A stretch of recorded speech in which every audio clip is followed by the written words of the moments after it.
प्रेम में त्याग होता है, स्वार्थ नहीं। जो ये कहता है अगर तुम मेरे नहीं हो सके तो किसी और के भी नहीं हो सकते, वह प्रेम नहीं, स्वार्थ है। सच तो यह है कि जहाँ प्रेम में अधिकार की भावना आती है वहीं इंसान धीरे धीरे स्वार्थी बन जाता है। और जहाँ स्वार्थ होगा वहाँ भला प्रेम कैसे टिकेगा। उपरोक्त पंक्तियां पढ़ते पढ़ते रोहन ने अचानक आंखें मूंद ली। एक एक शब्द जैसे उसकी आत्मा को छू रहा था। उसके साथ भी कुछ ऐसा ही नहीं हो रहा। अतीत की परतें एक एक करके खुलने लगीं। बीते पल जैसे स्मृतियों में गूंजने लगे। जब वह छोटा था तभी उसके पापा गुजर गए थे। उसे और उसकी नन्ही बहन पीहू को उसकी माँ अनुराधा, हाँ वही माँ, ने कितनी कठिनाइयों से पाला था।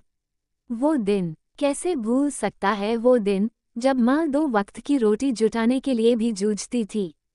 पापा ने तो अपने जीवन में घर के सामान के लिए इतना कर्ज ले लिया था कि पीएफ में कुछ बचा ही नहीं।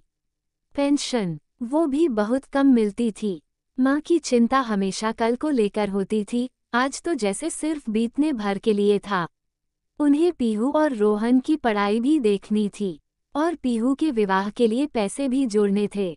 उनका कहना था, बेटा दहेज का चलन अभी भी समाज में जिंदा है और अगर कुछ रकम न हो तो बेटी को विदा करना आसान नहीं। बहुत कोशिशों के बाद उन्हें एक स्कूल में अध्यापिका की नौकरी मिली, लेकिन वेतन इतना नहीं था कि कोई सपने पूरे हो पाते। बस घर का खर्च किसी तरह चलता था। फायदा बस इतना हुआ कि अध्यापिका की संतान होने के कारण उन दोनों को आसानी से स्कूल में दाखिला मिल गया। माँ ने उनकी देखभाल में कोई कमी नहीं आने दी, कोई भी नहीं। आवश्यकता का हर सामान उन्हें उपलब्ध कराने की उन्होंने भरसक कोशिश की। इसके लिए ट्यूशन तक पढ़ाए। उन दोनों ने भी माँ के विश्वास को कभी टूटने नहीं दिया। सोचिए जरा, माँ की खुशी की कोई सीमा नहीं रही जब मैट्रिक में उन्होंने राज्य में प्रथम स्थान प्राप्त किया। स्कूल की तरफ से स्कॉलरशिप तो मिली ही, पहचान भी मिली, वाह। यही 12वीं में भी हुआ। उसे आईआईटी में दाखिला नहीं मिल पाया पर नीट में मिल गया। पीहू ने भी भाई रोहन का अनुसरण किया। उसने भी बायोटेक्नोलॉजी को ही अपना करियर बनाया। बच्चों को अपने अपने सपने पूरे करते देख माँ को सुकून मिला, हाँ जरूर मिला, पर मन ही मन उन्हें ये डर भी सताने लगा कि कहीं बच्चे अपनी चुनी जगह पर इतने मस्त न हो जाएं कि खुद उनकी अनदेखी करने लगें। अब वे उनके प्रति ज्यादा ही चिंतित रहने लगीं। माँ स्कूल कॉलेज की हर बात तो पूछती ही थी, उनके मित्रों के बारे में भी हर संभव जानकारी लेने का प्रयास करती। रोहन और पीहू ने कभी उनकी इस बात का बुरा नहीं माना, क्यों मानते। उन्हें लगता था कि माँ का अतिशय प्रेम ही उनसे ये सब करवा रहा है। भला माँ को उनकी चिंता नहीं होगी तो किसे होगी। माँ की खुशी की सीमा ना रही जब इंजीनियरिंग की पढ़ाई पूरी होते ही उसकी एक मल्टीनेशनल कंपनी में नौकरी लग गई। पीहू का कोर्स भी पूरा होने वाला था। माँ ने उसके विवाह की बात चलानी प्रारंभ कर दी, पर पीहू तो रिसर्च करना चाहती थी। उसने अपना पक्ष रखा, साफ कहा, मगर माँ ने ये कहकर अनसुना कर दिया, मुझे प्रयास तो करने दो, यह कोई आवश्यक नहीं कि तुरंत अच्छा रिश्ता मिल ही जाए। संयोग से एक अच्छा घर परिवार मिल गया। पीहू के मना करने के बावजूद माँ ने अपने अधिकार का प्रयोग कर उस पर विवाह के लिए दबाव बनाया। रोहन ने पीहू का साथ देना चाहा तो माँ ने उससे कहा, मुझे अपनी एक जिम्मेदारी पूरी कर लेने दो। मैं कुछ गलत नहीं कर रही हूँ। तुम स्वयं जाकर लड़के से मिल लो। अगर कुछ कमी लगे तो बता देना, मैं अपना निर्णय बदल दूंगी। और जहाँ तक पीहू की पढ़ाई का प्रश्न है, वह विवाह के बाद भी पढ़ाई कर सकती है। रोहन तब आकाश से मिला था। उसमें उसे कोई भी कमी नजर नहीं आई।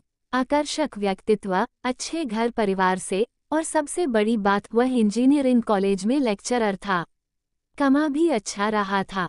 माँ ने जैसे दिन देखे थे, जैसा जीवन जिया था, उसके अनुसार उसे उनका सोचना गलत भी नहीं लगा। वे एक माँ हैं और हर माँ की यही इच्छा होती है कि उनके बच्चे जीवन में जल्दी स्थायित्व प्राप्त कर लें। आखिरकार वो पीहू को मनाने में कामयाब हो गई। पीहू और आकाश का विवाह धूमधाम से हो गया। पीहू के विवाह के उत्तरदायित्व से मुक्त होकर माँ ने स्कूल से कुछ दिनों की छुट्टी ली और रोहन के पास आ गईं। एक दिन बातों ही बातों में रोहन ने अपने मन की बात उनके सामने रखते हुए कहा, माँ, अब आपकी सारी जिम्मेदारियां समाप्त हो गई हैं। अब नौकरी करने की क्या आवश्यकता है? अब यहीं रहो। बेटे के मुख से यह बात सुनकर माँ भाव विभोर हो गईं। आखिर इससे अधिक एक माँ को और क्या चाहिए।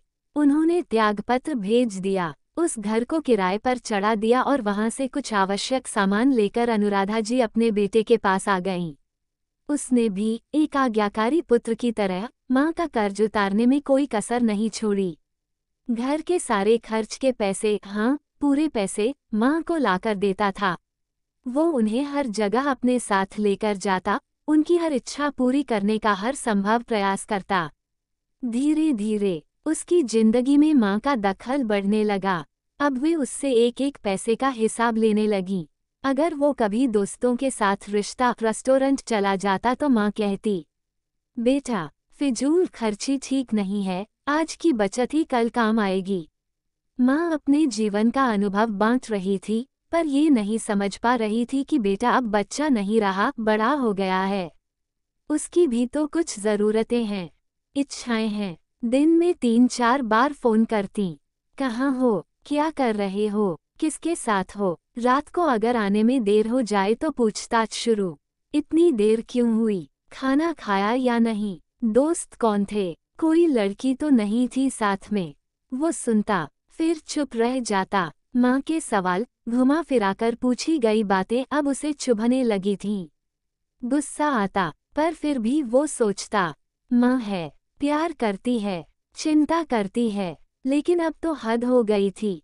मित्रों ने उसका मजाक उड़ाना शुरू कर दिया, अरे यार, तू तो अभी बच्चा है, कब तक माँ का आंचल पकड़कर घूमेगा। छोड़ ना यार, मर्द बन, कुछ फैसले अपने आप ले। ये सब सुनकर उसका आत्मसम्मान डगमगाने लगता, स्वाभिमान को चोट पहुंचती, पर फिर भी वो चुप रह जाता। अब उसे महसूस होने लगा था कि माँ का अपने बच्चे के प्रति प्यार स्वाभाविक है, मगर क्या प्यार ऐसा होता है जो सांस तक न लेने दे। पर उसकी भी तो एक सीमा रेखा होनी चाहिए। बच्चे को एक स्पेस मिलना चाहिए, है ना। कम से कम उसे इस बात की तो छूट देनी ही चाहिए कि वह कुछ समय अपने हमउम्र मित्रों के साथ बिता सके। आज भी उसके मन में माँ का स्थान सर्वोपरि है। आखिर माँ ही तो है जिन्होंने न केवल उसे जिंदगी दी, बल्कि इस मुकाम तक पहुँचाने में कितने ही कष्ट सहे हैं। फिर भी मन में तरह तरह के प्रश्न और शंकाएं क्यों। वे अब भी जो कुछ कर रही हैं, उसमें उनका प्यार छिपा है, इतना तो वह समझता है।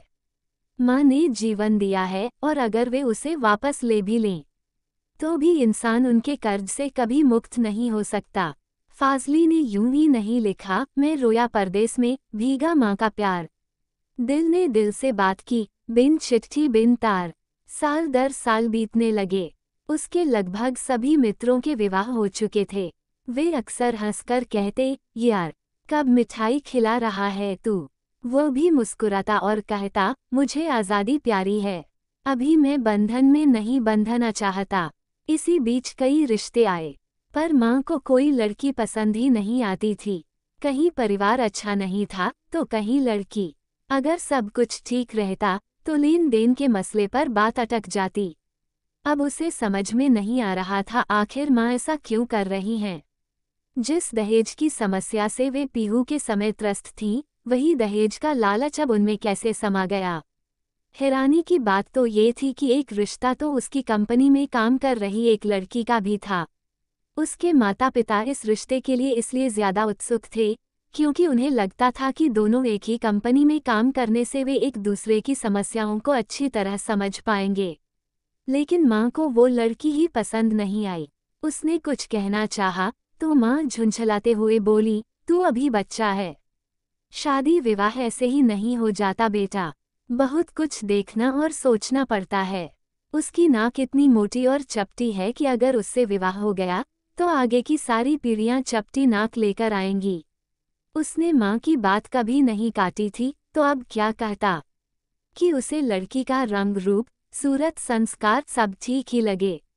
नाक भी ऐसी मोटी या चपटी तो नहीं लगी जैसी माँ कह रही थी। पता नहीं माँ ने बहू के रूप में कैसी लड़की मन में बसा रखी है। क्या वे भूल रही हैं कि हर लड़की सर्वगुण संपन्न नहीं होती? सच तो यह है कि रोहन उस रिश्ते के आने से पहले कई बार ऑफिस कैंपस में उस लड़की को देख चुका था। आंखें मिली थीं, शायद वो उसे चाहने भी लगा था। उस दिन वो बहुत निराश हुआ था और एक सपना टूटता हुआ महसूस कर रहा था, पर माँ के खिलाफ जाकर कुछ कहने या करने का प्रश्न ही नहीं था। वो सब कुछ सहन कर सकता था, पर माँ की आंखों में आंसू नहीं। दिन बीत रहे थे, बच्चों के स्कूल की छुट्टियां हो गई थीं। माँ ने पीहू को छुट्टियों में बुला लिया तो उसे भी लगा चलो अच्छा है। दिल दिमाग पर छाई नीरसता से मुक्ति तो मिलेगी। पीहू के घर आते ही घर में रौनक सी आ गई। उसका 2 वर्षीय बेटा गोलू तो उसे छोड़ता ही नहीं था। मामा, हमें ये चाहिए, वो चाहिए, और वो उसकी डिमांड पूरी करते करते थकता ही नहीं था। भैया, कब तक यूं ही अकेले रहोगे? अब तो भाभी ले आओ। आखिर माँ कब तक तुम्हारी गृहस्थी संभालती रहेंगी? इन्हें भी तो आराम चाहिए। एक दिन पीहू ने बातों बातों में कहा, कोई लड़की पसंद आए तब ना विवाह। गुड्डे गुड़ियों का खेल तो नहीं, जो किसी से भी कर दे। रोहन ने मुस्कुराते हुए जवाब दिया। अच्छा, तो भैया को कैसी लड़की चाहिए? मुझे बता दो, मैं ढूंढ लूंगी। पीहू ने चुटकी ली। माँ ने बात का रुख बदलते हुए कहा, अरे रोहन, पीहू को जलेबी पसंद है। आज छुट्टी है, अभी गोलू भी सो रहा है, जा ले आ, वरना वो भी तेरे पीछे लग लेगा। ठीक है माँ। उसने कपड़े बदले और बाहर निकल गया। अभी आधी सीढ़ी ही उतरा था कि उसे याद आया, बाइक की चाबी लेना तो भूल ही गया। चाबी लाने वो उल्टे पैर लौट आया। घंटी बजाने ही वाला था कि अंदर से माँ की आवाज़ सुनाई दी। तू बार बार रोहन के विवाह के लिए मुझ पर क्यों दबाव डालती है? अरे, अगर उसका विवाह हो गया तो क्या तू ऐसे आकर यहाँ रह पाएगी? या मैं घर को अपने अनुसार चला पाऊंगी? हर बात में रोक टोक मुझसे सहन नहीं होगा। यह माँ की आवाज़ थी। पर माँ, ये तो ठीक है कि भैया तुमसे बहुत प्यार करते हैं। भला तुम इतनी स्वार्थी कैसे हो सकती हो? पीहू की आवाज़ धीमी लेकिन कांपती हुई थी। इस दुनिया में हर इंसान स्वार्थी है, फिर मैं क्यों नहीं बन सकती? माँ का स्वर तीखा हो गया। मैंने इतने कष्ट झेले हैं, अब जाकर कुछ आराम मिला है। फिर कोई आकर मेरे अधिकार छीने, यह मुझसे सहन नहीं होगा। माँ, अगर भैया को तुम्हारी इस भावना का पता चला तो? पीहू ने आक्रोश भरे स्वर में कहा, पता कैसे चलेगा? यह मैं तुझसे कह रही हूँ, अब तुझ पर इतना विश्वास तो कर ही सकती हूँ कि तू इस राज को राज ही रहने देगी। पर माँ, इस संदर्भ में अब मैं एक शब्द नहीं सुनना चाहती। तू अपनी गृहस्थी संभाल और मुझे मेरे तरीके से जीने दे। अगर ऐसा था तो तुमने मेरा विवाह क्यों किया? तुम्हारे अनुसार मैंने भी तो किसी का बेटा छीना है। तेरी बात अलग है। तू मेरी बेटी है, तुझे मैंने अच्छे संस्कार दिए हैं। इससे आगे रोहन से कुछ सुना नहीं गया। वो उल्टे पांव लौट गया। लगभग 1 घंटे बाद माँ का फोन आया। मन तो आया बात न करें, पर फोन उठा ही लिया। कहाँ हो तुम बेटे? इतनी देर हो गई, चिंता हो रही है। आज स्वर की मिठास पर भी तृष्णा हो आई, पर फिर भी सहज स्वर में बोला, कुछ दोस्त मिल गए हैं, नाश्ते पर इंतजार मत करना, मुझे देर हो जाएगी। तेरे दोस्त भी तो तेरा पीछा नहीं छोड़ते। अच्छा, जल्दी आ जाना, वरना गोलू उठते ही तुझे ढूंढेगा। माँ का कई बार फोन आते देख उसने स्विच ऑफ ही कर दिया। लगभग शाम को लौटा तो माँ के तरह तरह के प्रश्नों के उत्तर में उसने सिर्फ इतना कहा। अचानक बॉस ने बुला लिया था। उनके साथ किसी प्रोजेक्ट पर बात करते करते गहमागहमी हो गई।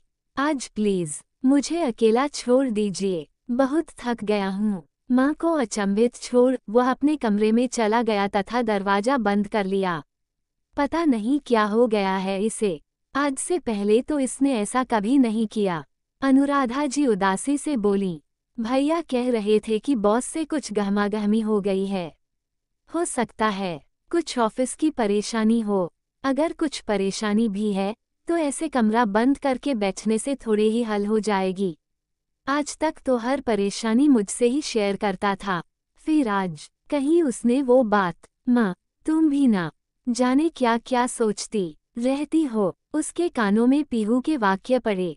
खाने के समय माँ व पीहू उससे खाने के लिए कहने आई और उसने कह दिया, भूख नहीं है। उनके साथ ही खा लिया था। रोहन जानता था कि उसके इस व्यवहार से माँ और पीहू दोनों आहत होंगी, पर वह अपने आहत मन का क्या करे। मन नहीं लगा तो वह किताब लेकर बैठ गया। वैसे भी किताबें उसकी सदा से साथ ही रही थीं। उसकी लाइब्रेरी शरदचंद्र से लेकर चेतन भगत, शेक्सपियर से लेकर हैरी पॉटर तक नए पुराने लेखकों की किताबों से भरी पड़ी थी। जब मन भटकता था तो वह किताब लेकर बैठ जाता। मन का तनाव तो दूर हो ही जाता, साथ ही मन को शांति भी मिल जाती थी। अचानक किताब नीचे गिर गई। तंद्रा टूटी। उसने उन पंक्तियों पर फिर से नजर डाली। तो क्या अब माँ के प्रेम में स्वार्थ आ गया है, जिससे यह अनचाहा डर पैदा हो गया है। जब उसने परिस्थितियों पर नजर डाली तो लगा माँ का डर गलत नहीं है, पर उनका सोचना वो तो गलत है। उन्हें ये क्यों लगने लगा कि कोई और आकर उनसे उनका अधिकार छीन लेगा। अगर वे अपना निस्वार्थ प्रेम बनाए रखेंगी तो अधिकार छीनेगा नहीं, बल्कि उसमें वृद्धि ही होगी। अगर मैं उनका सम्मान करता हूँ, उनकी हर इच्छा का पालन करता हूँ, तो क्या उनका भी कोई कर्तव्य नहीं बनता कि वे मेरी इच्छा का भी सम्मान करें। मुझे बंधक बनाकर रखने के बजाय थोड़ी स्वतंत्रता दें। अगर माँ नहीं चाहती तो मैं स्वयं प्रयास करूँगा। आखिर मेरी भी कुछ इच्छाएं हैं। मैं कर्तव्य के साथ साथ अधिकार भी चाहता हूँ। माँ को मुझे मेरा अधिकार देना ही होगा। मैं पीहू से बात करूँगा। अगर उसने साथ दिया तो ठीक, वरना मर्यादा लांघनी ही पड़ेगी। आखिर जब बुजुर्ग अपने ही अंश की भावना को समझना न चाहें तो बच्चों को मर्यादा तोड़नी ही पड़ती है। इस विचार ने उसके मन में चल रही उथल पुथल को शांति दी। घड़ी की ओर देखा, 4 बज रहे थे। वह सोने की कोशिश करने लगा। योजक चिन्ह योजक चिन्ह योजक चिन्ह। पूरे 1 साल बाद रोहन ने पीहू और रोशनी के साथ अपने अपार्टमेंट के सामने कार खड़ी की। पीहू ने कार से उतरकर कहा, भैया आप भाभी को लेकर पहुंचो, तब तक मैं आरती का थाल सजाती हूँ। अरे पीहू, तू अचानक, ना कोई सूचना, ना कुछ सोचने का मौका। कहाँ हैं आकाश और गोलू? माँ ने दरवाजे पर उसे अकेला खड़ा देखकर प्रश्न किया। वे भी आ रहे हैं, पर माँ अभी आरती का थाल सजाओ। भैया भाभी को लेकर घर आए हैं। भाभी, क्या कह रही है तू? वो ऐसा कैसे कर सकता है? मुझे बिना बताए इतना बड़ा फैसला। ऐसा करते हुए एक बार भी मेरा ख्याल नहीं आया। और तू भी इसमें शामिल है। माँ ने बौखला कर कहा। हाँ माँ, मैं भी। और अगर आप अपना सम्मान बनाए रखना चाहती हैं तो खुशी खुशी बहू का स्वागत कीजिए। मैं आरती का थाल सजाती हूँ।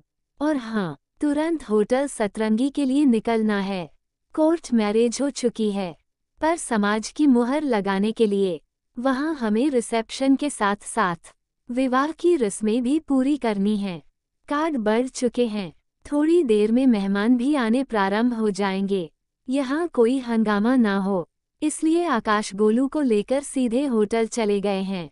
जितनी तेजी से पीहू का मुंह चल रहा था, उतनी ही तेजी से उसके हाथ भी। पर लड़की कौन है? उसका परिवार कैसा है? क्रोध पर काबू पाते हुए माँ ने पूछा। लड़की से तुम मिल चुकी हो, भैया के साथ ही काम करती है। क्या वो रोशनी? माँ, तुम्हें चपटी नाक वाली नजर आई होगी, पर मुझे वह बहुत ही सुलझी और व्यवहारिक लड़की लगी है, और सबसे बड़ी बात वह भैया की पसंद है। शादी से पहले हर लड़की सुलझी नजर आती है। माँ, अगर अब भी तुमने अपना रवैया नहीं बदला तो मेरी बात याद रखना, घाटे में तुम ही रहोगी। बच्चे बड़ों से सिर्फ आशीर्वाद चाहते हैं, उसके बदले में बड़ों को सम्मान देते हैं। अगर उन्हें आशीर्वाद की जगह ताने और उलाहने मिलते रहे तो बड़े भी उनसे सम्मान की आशा ना रखें। वैसे भी तुम्हारे रुख के कारण ही हमें अनचाहे तरीके से फैसला लेना पड़ा, और तो और रोशनी के माता पिता को भी बड़ी मुश्किल से इसके लिए तैयार कर पाए हैं। अब चलो, कहते हुए पीहू का स्वर कठोर हो गया था। वो आरती का थाल लिए तेजी से बाहर की ओर चल दी। कहने सुनने के लिए अब कुछ रह ही नहीं गया था। पंछी के पर निकल चुके हैं और वह अब बिना किसी की सहायता से उड़ना भी सीख चुका है। बहेलिया चाहे भी तो उसे बांधकर नहीं रख सकता। सोचकर माँ ने पीहू का अनुसरण किया। पीहू बाहर आई, देखा दरवाजे पर रोहन रोशनी के साथ खड़ा है। आरती का थाल माँ के हाथ में पकड़ाते हुए बोली, भैया पहले मेरी मुट्ठी गर्म करो तभी अंदर आने दूंगी। रोहन से मोटा सा लिफाफा पाकर ही वो हटी, फिर माँ की ओर मुड़ी। माँ अब तुम्हारी बारी है। पूरी जादूगरनी निकली। अभी से मेरे बेटे को फांस लिया, आगे ना जाने क्या क्या होगा। माँ मन ही मन बुदबुदाए। तभी अंतर्मन ने झकझोरा, अब अपना और कितना अपमान करवाएगी अनुराधा। आगे बढ़, खुशियाँ तेरे द्वार खड़ी हैं। खुशी खुशी स्वागत कर। उन्होंने बेटी के हाथ से थाल लिया, आरती उतारी और बोली, अच्छा सरप्राइज दिया तुम लोगों ने, मुझे तो हवा भी नहीं लगने दी। अगर तुझे इसी से विवाह करना था तो मुझसे कहते, क्या मैं मना कर देती। पीहू इसमें कुछ मीठा तो रखा ही नहीं है। अब बिना मुंह मीठा करवाए कैसे बहू को गृह प्रवेश करवाऊं। आज मीठा तो कुछ भी घर में नहीं है। जा थोड़ा सा गुड़ लिया। रोहन और पीहू ने एक दूसरे को देखा। माँ में आया ये परिवर्तन उन्हें सुखद आश्चर्य से भर गया। अब खड़ी ही रहेगी या लाएगी भी। पीहू मुस्कुराए और गुड़ लाने अंदर चली गई। रोहन और रोशनी माँ के चरणों में झुक गए। तो बस आज की कहानी में इतना ही। कहानी पसंद आई हो तो वीडियो को लाइक करें। चैनल पर नए हैं तो सब्सक्राइब करना ना भूलें। मिलते हैं नई कहानी के साथ, तब तक के लिए धन्यवाद।